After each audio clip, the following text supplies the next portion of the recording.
ভাবুন তো, আপনি বসে আছেন, কোনো কাজ নেই, শুধু অন্যকে সময় দিচ্ছেন, আর তাতেই আয় হচ্ছে লাখ লাখ টাকা। হ্যাঁ, এটা কোনো গল্প নয়, একবারে বাস্তব ঘটনা। এই কাহিনীর নায়ক জাপানের সোজি মোরিমোতো, যিনি কিছু না করে ৯৭ লাখ টাকার বেশি আয় করছেন। ২০১৮ সালে চাকরি হারান সোজি। বসের কথাটা ছিল কড়া, তুমি তো কিছুই করো না, আমার প্রতিষ্ঠানে তোমার কোনো অবদানই নেই।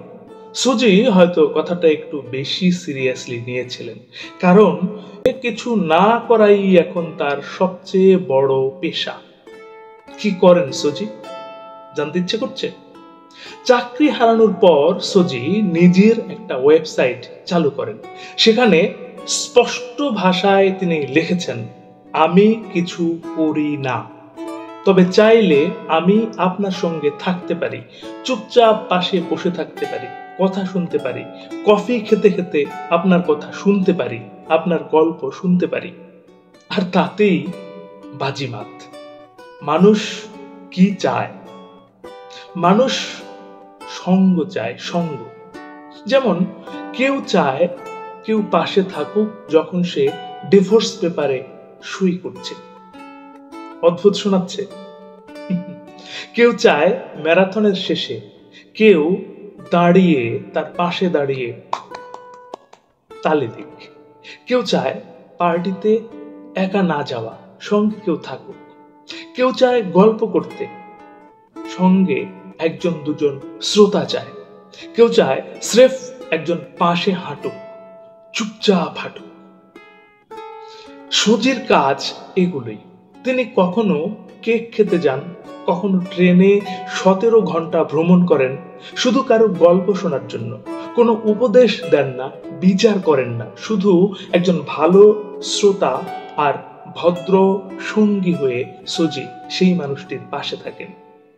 কত টাকা আয় করেন? সুজি জানান, অনেকেই তার কাজ দেখে এত খুশি হন যে চুক্তির চেয়েও বেশি টাকা দেন। কখনো ঘন্টায় $10, আবার কখনো হাজার হাজার ডলারও পেয়েছেন।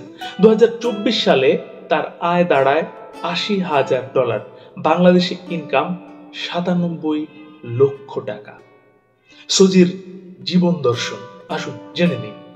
আজ তিনি এক সন্তানের বাবা। তিনি বলেন, সব কাজ সহজ ছিল না। অচেনা মানুষের সঙ্গে পার্টি, বরফে দাঁড়িয়ে থাকা, চুপচাপ মনোযোগ দিয়ে শোনা, তবুও আমি প্রতিটি মুহূর্ত উপভোগ করেছি, কারণ এটাই আমার পেশা। আর আমি আমার পরিবারকে সময় দিতে পারছি, এটাই আমার সাফল্য। এটি জাপানের বাস্তবতা। জাপানের বাস্তবতা। জাপানে যখন একাকিত্ব বড় সমস্যা, বিয়ে, সম্পর্ক, এই জিনিসগুলো থেকে তরুণ প্রজন্ম অনেকটাই দূরে।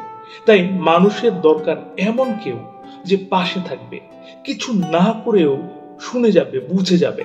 সোজের মতো মানুষদের জন্য তাই জাপানে অনেক চাহিদা বাড়ছেই বাড়ছে।